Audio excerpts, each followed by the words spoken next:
Bonjour Emmanuel Ruche, Bonjour à vous. merci d'avoir accepté notre invitation. Alors, vous êtes président de la Société française de santé publique, président de la Conférence nationale de santé et président du comité de contrôle et de liaison Covid-19. Alors justement, si on vous a invité, c'est pour parler du Covid-19 et des stratégies déployées pour faire face à cette épidémie. On va y revenir, mais d'abord, on vient d'apprendre que le président de la République, Emmanuel Macron, avait été testé ce matin positif au Covid-19. Qu'est-ce que ça veut dire selon vous? Est-ce que ça veut dire qu'il n'a pas fait attention ou bien cela renforce le caractère inéluctable de la contamination? Je pense que ça, non, il n'y a pas de caractère inéluctable à la contamination. Je pense que ça traduit simplement qu'il est dans une fonction où il a beaucoup de contacts avec des individus et des personnes à de multiples occasions. Et que dans ces occasions-là, certes, il doit prendre les mesures de précaution nécessaires, de distanciation physique, gestes barrières, mais que voilà, on n'est jamais à l'abri, bien sûr, d'échapper ou d'avoir un moment d'inattention vis-à-vis de ces gestes barrières. Donc, On est, ça fait partie de la vie. on n'est jamais à l'abri, à mon avis, c'est ce qu'il faut retenir. Alors, en ce moment, à l'heure où les contaminations repartent légèrement à la hausse, tous les yeux sont braqués sur le vaccin, ou plutôt sur les vaccins.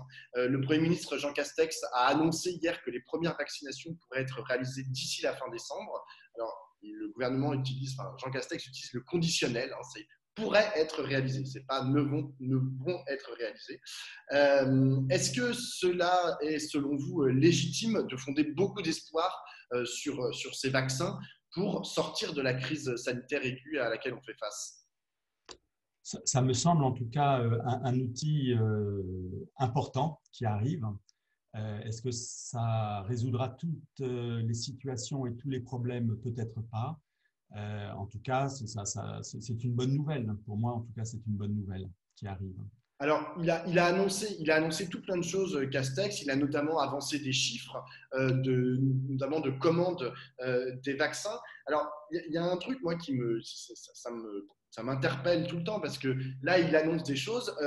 On avait déjà eu avec le vaccin contre la grippe saisonnière, on a en ce moment, on fait face à une pénurie. Moi, j'ai fait le tour des pharmacies à Paris et j'en ai parlé à quelques généralistes et ils disent tous, ben voilà, en fait, depuis le début du mois de novembre, on n'a pas assez de vaccins contre la grippe saisonnière. Alors, le gouvernement dit qu'il y en a eu plus de déployés sur le territoire. Il y a eu 30%, une hausse de 30%, mais a priori, ça a été complètement absorbé puisque vraiment, véritablement, à Paris, c'est impossible d'en trouver. On dit oui, il faut attendre. Donc, comment est-ce que on peut avoir confiance dans le Jean Castex qui dit que je ne sais pas combien, 1,16 million vont être vaccinés dans la première phase, etc.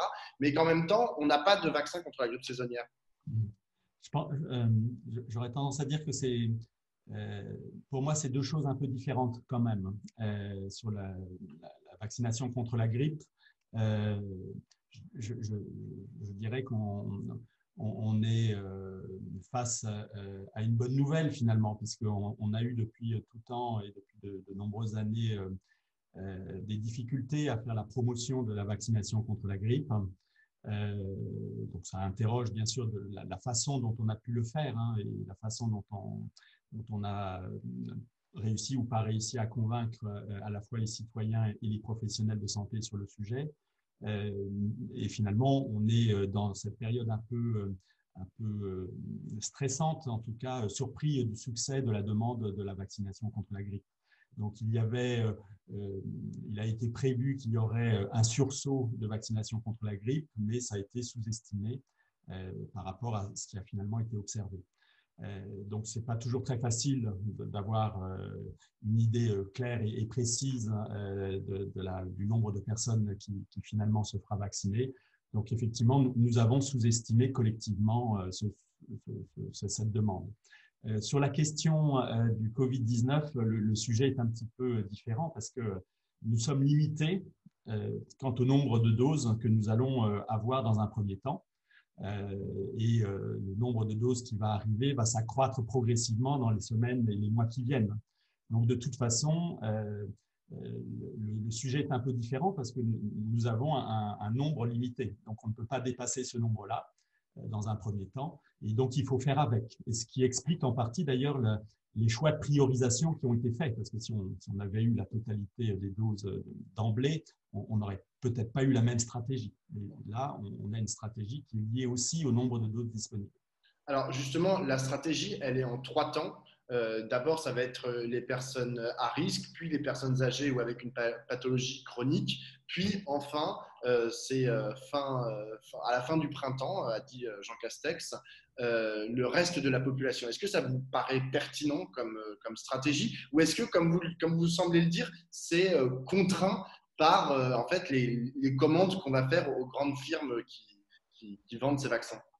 C'est contraint par la quantité de doses que l'on a, hein, bien sûr. C'est contraint aussi par les modalités un petit peu particulières de ces vaccins. Quand il faut effectivement les conserver à moins 80 degrés, ça a des conséquences logistiques et ça a aussi des conséquences sur la capacité à déployer ces vaccins qui doivent être conservés dans des situations un peu particulières. Donc, bien sûr qu'il y a des contraintes et que la stratégie en tient compte. Alors, est-ce que c'est la meilleure stratégie? Il y a certainement différentes stratégies possibles. Personnellement, ça me semble une stratégie raisonnable. Voilà. Est-ce que c'est la meilleure? C'est difficile à dire parce qu'on n'a pas toutes les données scientifiques nécessaires. Mais ça aurait pu être quoi une autre stratégie? Ben, on voit certains pays qui mettent l'accent un peu plus sur la vaccination des soignants. On voit des pays qui font des stratégies de vaccination sur des groupes qu'ils considèrent comme étant source de contamination plus accentuée. Voilà. Nous, on fait la stratégie, hein, et elle est revendiquée comme ça, hein, d'éviter le surcroît de mortalité chez les personnes les plus fragiles. Donc, c'est notamment les personnes âgées qui vivent en collectivité, et qui, par ailleurs, voilà, quand ils développent la maladie, ont un risque important de développer une forme grave. C'est une façon aussi de préserver le système de santé qui est derrière, et notamment les structures hospitalières. Alors, il y a aussi tous les doutes, plus ou moins raisonnés d'ailleurs, qui pèsent sur le vaccin. Il y en a plusieurs. Déjà, il y a plusieurs vaccins. Ça vient de plusieurs firmes avec des technologies différentes. Comment va s'effectuer le choix en fait entre ces différents vaccins? Lesquels on va commander? Alors, au départ, on n'a pas tellement de choix.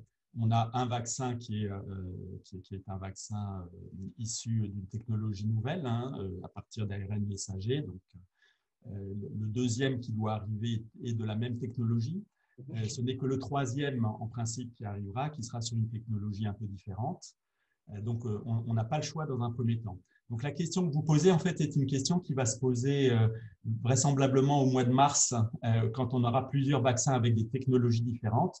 On se posera la question de savoir, finalement, pour tel individu, est-ce qu'il vaut mieux tel vaccin ou tel autre vaccin? Et ça va dépendre aussi des caractéristiques d'efficacité de ces vaccins, dont on ne dispose pas toutes les clés aujourd'hui, en fait. Donc, il faut encore attendre un petit peu pour avoir une idée claire sur le niveau d'efficacité des différents vaccins et les éventuelles contre-indications, hein, qui peuvent être sous-tendues avec ces vaccins. Alors, ce que vous dites, c'est qu'il faut attendre un petit peu, notamment avec cette technologie de l'ARNM qui est une première, hein, utilisée dans un vaccin. Qu'est-ce que vous dites justement à ceux et à celles qui avancent qu'on n'a pas assez de recul pour envisager un déploiement massif de cette technologie? Alors, dans ma réponse précédente, hein, ma réponse était liée au fait que quand on aura des vaccins d'origine différente et de technologies différentes, il faudra faire des choix. Et ce sera fonction des caractéristiques de ces vaccins en termes d'efficacité, de contre-indication, d'événements indésirables, ce sur quoi on ne peut pas statuer totalement aujourd'hui. Il faut attendre les résultats des études.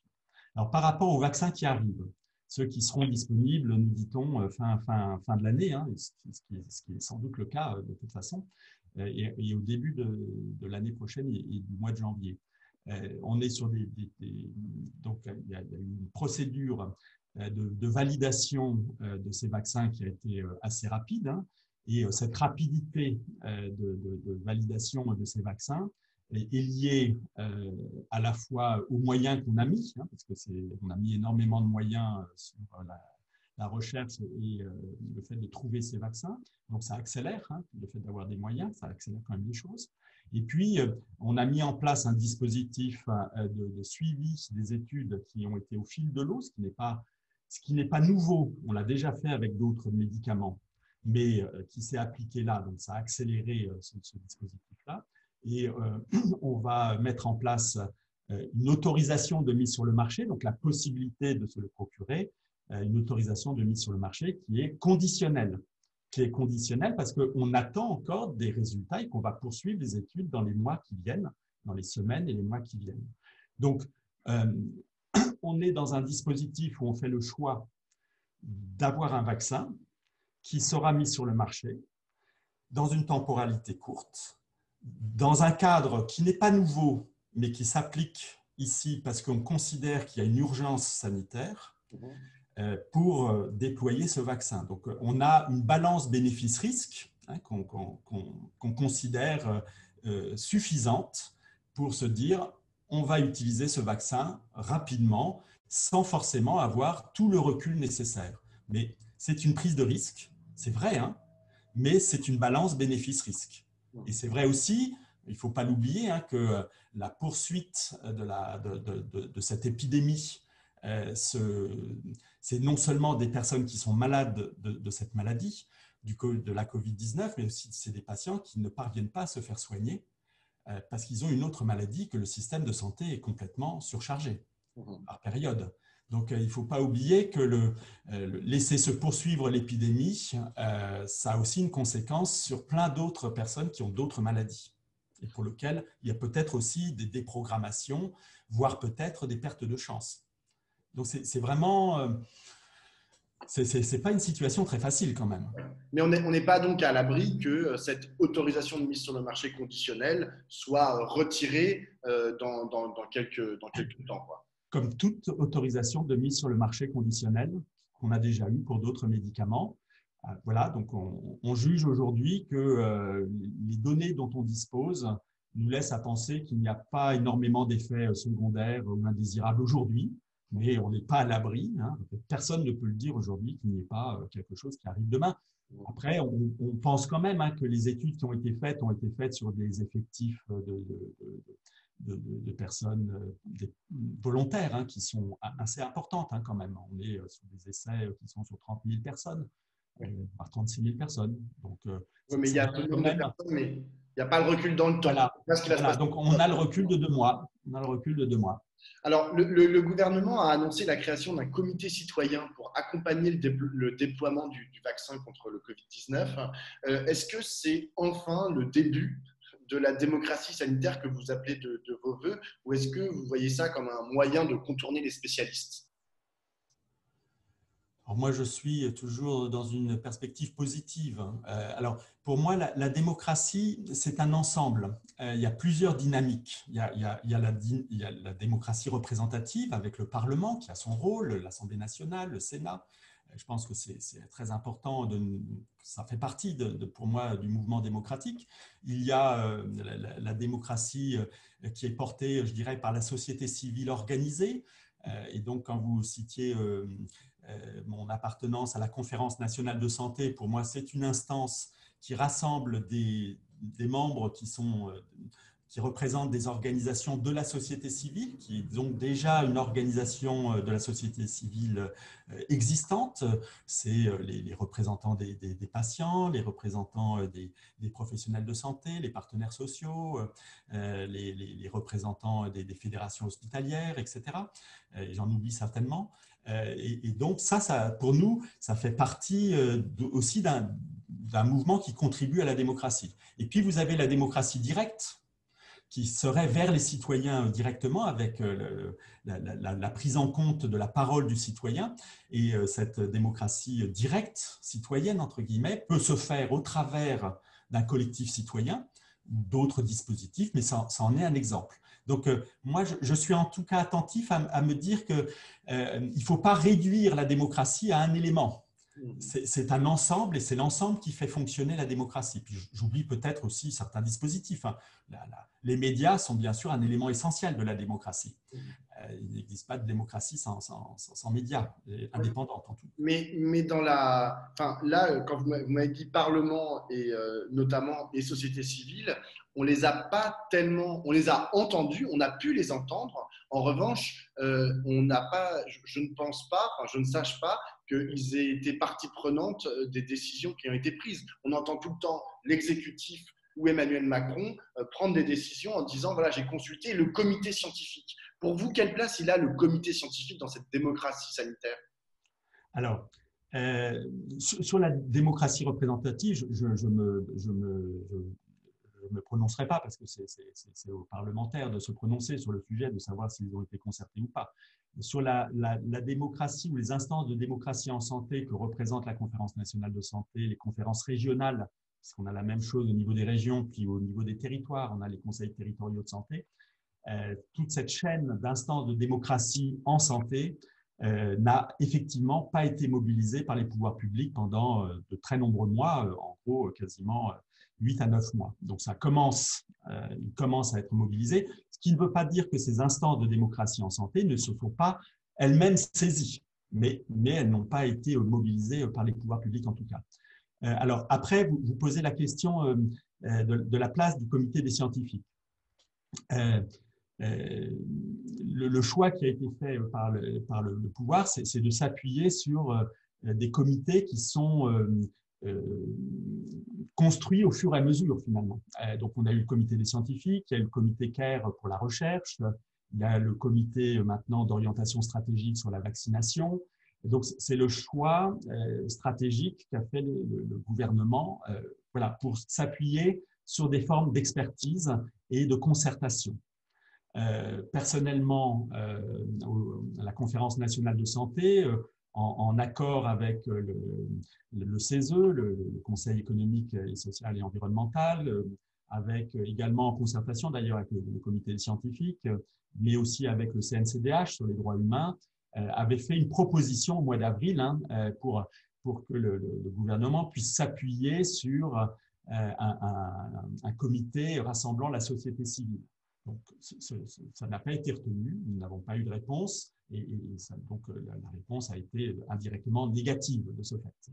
Donc, voilà, je pense toujours, je le regrette toujours, je pense que ça aurait été une bonne idée, et dans cette proposition de concertation de comité de la société civile, s'appuyant sur des instances déjà existantes, sans en recréer de nouvelles, parce que c'était éviter de construire de nouvelles strates, non plus d'aide à la décision.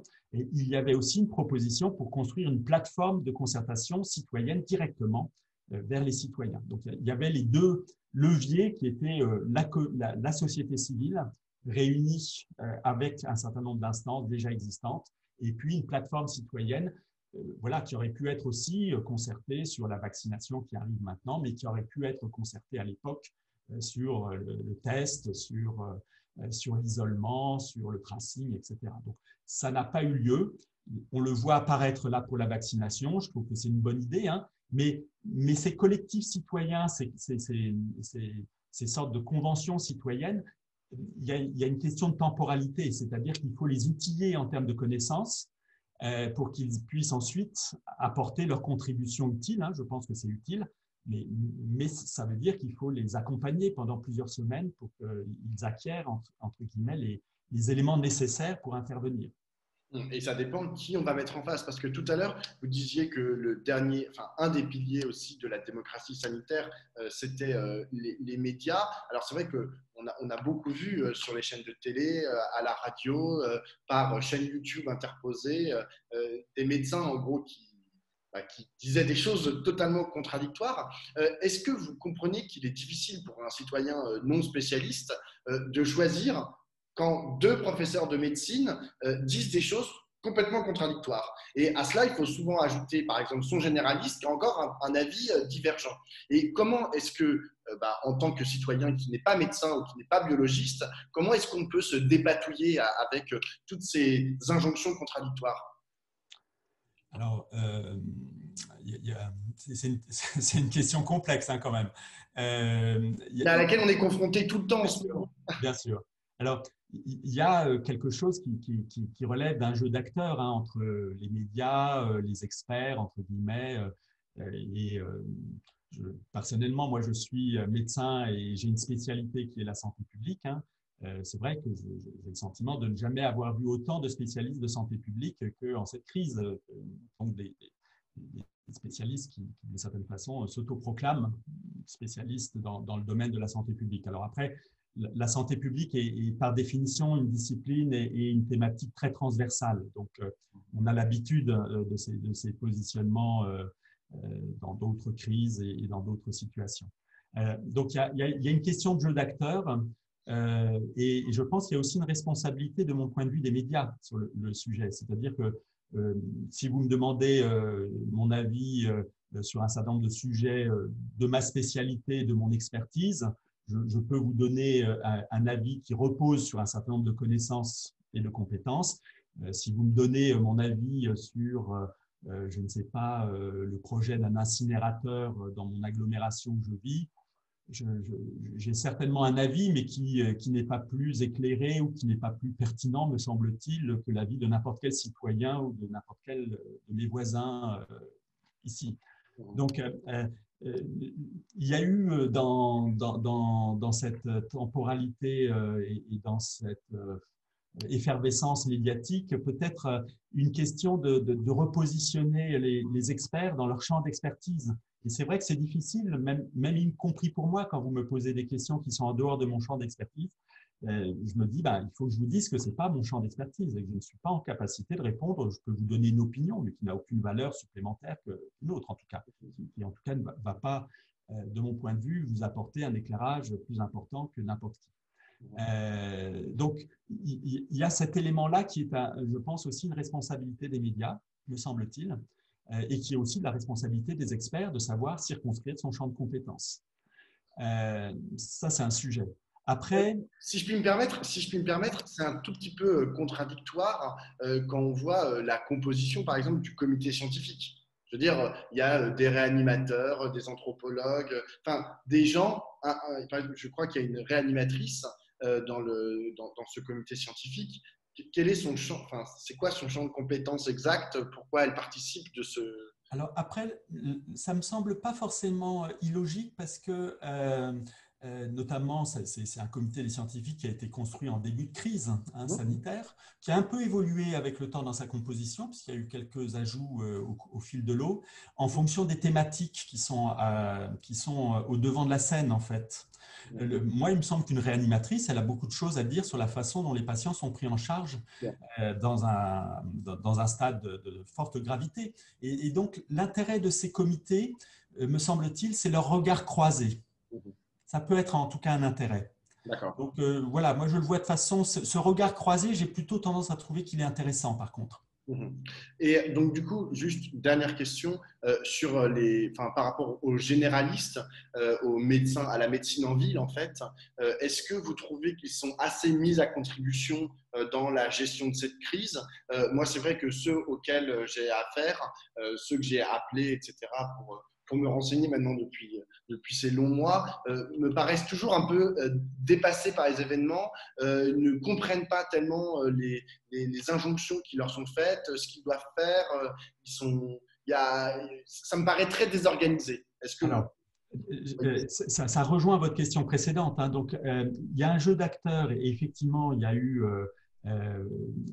une pression médiatique auquel en tant que médecin, nous avons tous contribué d'une certaine façon en tant qu'experts. Donc, nous avons une responsabilité collective sur le sujet.